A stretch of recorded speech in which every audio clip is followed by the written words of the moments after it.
Insert the usual like, comment, subscribe, rate, whatever. The End of the Death Volume 3 is an interesting thing. Here's the thing. It's the end of the Horus Heresy.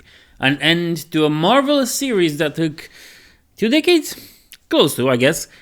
And in my opinion, it's an interesting end. Hear me out. The book is mainly good, okay? Even though most people know how it ends because, duh. It's a really good book. The action fights are amazing. When you see the Emperor fighting Horus, spoiler alert, I guess, it's really tense, and you're really wondering how will he pull it off? How will he win? And I'm gonna be honest, it's interesting in that aspect because it does well on what it does. It creates anticipation, it creates drama, it creates thrill. You are invested in what happens. You get the first sight of the Black Rage and how every blood angel see the death of Sanguinius differently, and that's interesting, that's nice, and it makes the Black Rage even more tragic for the sons of the angel. It really puts a good nail on it and shows that it's really horrible, and once they come out of it, the Blood Angels are terrified of that madness and what they've done when they realized what they've done. It's really impressive on that point. You get some nice bromance between Constantine Valdor and Dorn. It's decent, good character building, I would say. But I guess that's pretty much it. It's not really that important until the end, after the Emperor and the Horus fight. And don't get me started on the Emperor and the Horus fight.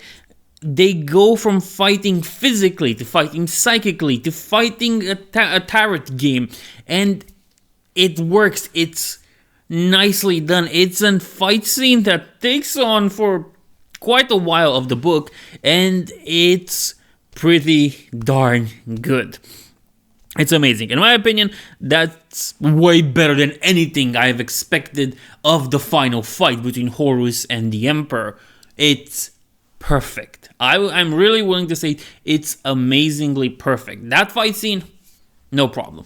Now, there is some weird inclusions here and there, like Ahriman doing tarot with Cinderman, which I guess should have been resolved earlier. But sure, no problem. We get some nice inserts of Guilliman. Guilliman appears very briefly in the book. It's just the start, the first excerpt you can find for free. And then he has another point, but that's really about it. There's not that much to it. There's also a scene for Perturabo, and his only scene. Same for Lorgar. And I guess those are really good scenes that exemplify the desires and what those characters are at the end of the day. And it really pushes the idea of Perturabo becoming the Demon Prince. And we know that's going to happen during the Iron Cage later on. And it's nice, it works, and he has doubts about becoming a Demon Prince, but he wants to do so to kill Horus because he won't be played by both the Emperor and Horus. Screw that. Those are very good things. Lorgar's just doing chaos worshipping stuff and whatever. But it still fits them perfectly, and I like it. There's also the thing with the Perpetuals, John Grammaticus and old Pearson. I was about to say person. And it's decent, it goes pretty well from the other book, and it continues nicely. They even reach the Emperor and try to save him. And there's this whole thing with who Olanius' person was, because it's technically, it's a space marine, it's a custodes, it's a guardsman. Technically they went with the guardsman idea, but the possibility of it being either a custodes or a space marine isn't that far-fetched. Remember that the Emperor is with Gabriel Loken, Litu, and Custodes Proconsul, I forgot his name.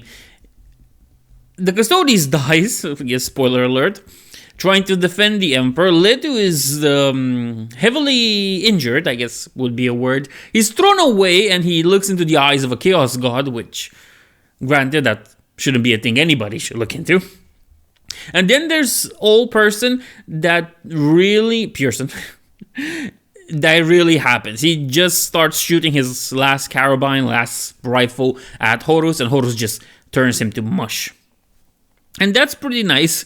And technically, yeah, they went with the guardsman idea, but they really worked it on really well with the whole other interpretations of it being the custodians or the space marine or whatnot. And it works. It works really well, in my opinion. It really fits the story.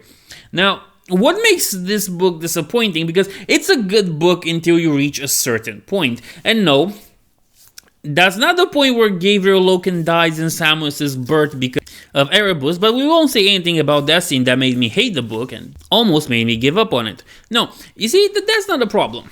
Once the fight is done, they recover the Emperor. Loken remains with Horus. Abaddon comes. He has a friendly talk with Loken, and things are pretty nicely done. Erebus kills Loken because, whatever. And is the other part. Now, this is like the epilogue, if you want, where things are happening. Inquisitors are being made, blah, blah, blah. It goes pretty well, kind of tells you what's happening, the battle in the atmosphere, Abaddon trying to save as many men as he can because he's going to need them. And the book ends, the final chapter is Sigismund walking with Keller in the Imperial Palace, reaching above almost 5 meters away from the silver door, and then Keller kneeling and praying to an icon of the Emperor. And you see, I have a problem. I feel like this would be a good ending to a book. It would be a good ending to a book in the Horus Heresy series, in the Siege of Terra series, whatever you want to call it. It would be a good ending in that point. You know what's the problem? I don't really feel it's a good ending for the Horus Heresy. It's not. If it just ends with Abaddon leaving, I think that is a good point because it builds up the foundation for another series, which of course, as we know, might just be the Scouring. That works. Keller kneeling and praying feels anticlimactic. I understand what they want to do. It's the same Keller. It's also part of her story, the whole Horus Heresy and the Emperor's Light and so on. I get Keller and I get her motivations and so on. But I think it would have been just a better idea to switch the two chapters. They just come one after the other. First is Abaddon talking with his men and, planning to rescue as many as he can. And then it's the end with Sigismund. If you switch these up, I think that creates better tension and it gives the book not really a proper ending, neither does it give to the series, but it's not like the Horus Heresy ends and then everything is good. I think that was a better way to do it. Having Keller kneel and pray as the final act of the Horus Heresy really feels anticlimactic. There's really nothing to say to it. Again, if it's switched up with the Abaddon thing, I think that really boosts the impact of the series. It makes some references to Lorgar's plan and the person he bet on to be the new War Master of Chaos. And it kind of works if you do that. But they didn't. We have that ending which feels like a kick in the shin. It feels rushed. Now, hear me out.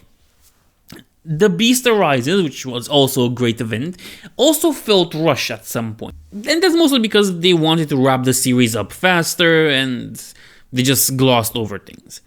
But in this case, they didn't really need to gloss over things. You had 3 books at your disposal to tie every knot and give it a proper conclusion. And I understand it feels a little bit more whole to give it such a redeeming and hopeful conclusion, but it feels anticlimactic to the whole series as a whole. Now, it works for one book, as I said. Sure, no problem with that. It works if you switch some of the endings around. Hell, make it the first one in the 3 epilogue chapters. Keep the one with Cinderman and the future Inquisitors. The second one, and have Abaddon the last one. And it would have worked and it makes sense, but this just feels, as I said, like a kick in the shin. It just isn't there. And I feel that this ending with Keller really ruins the whole series and the ending of it. Now, you have to understand, the ending to this book was the most important aspect to the whole series. We're talking a bunch of books at this point, 60-something, 200, depends on who you ask about written stories. And this should have been the nail in the coffin. This should have been the proper conclusion. And the way they've done it, I feel, isn't how it should be. Again, as I said, it's anticlimactic. At the end of the day, just doesn't feel right. Then again, it's the end of so many written stories, so many books, and nothing will ever be like you expect it to. Of course, it's not going to live up to the hype you have in your head. And I know it didn't to mine, but it blew me away with many of the things. And I feel like that ending ruins it. You understand? At the end of the day, I feel like it ruins the meaning, everything about the Horus Heresy. And again, it would have worked in any other different circumstance. Just moving it around would have been the best thing. But it wasn't. Anyway, thanks for watching, and I'll see you in the next one.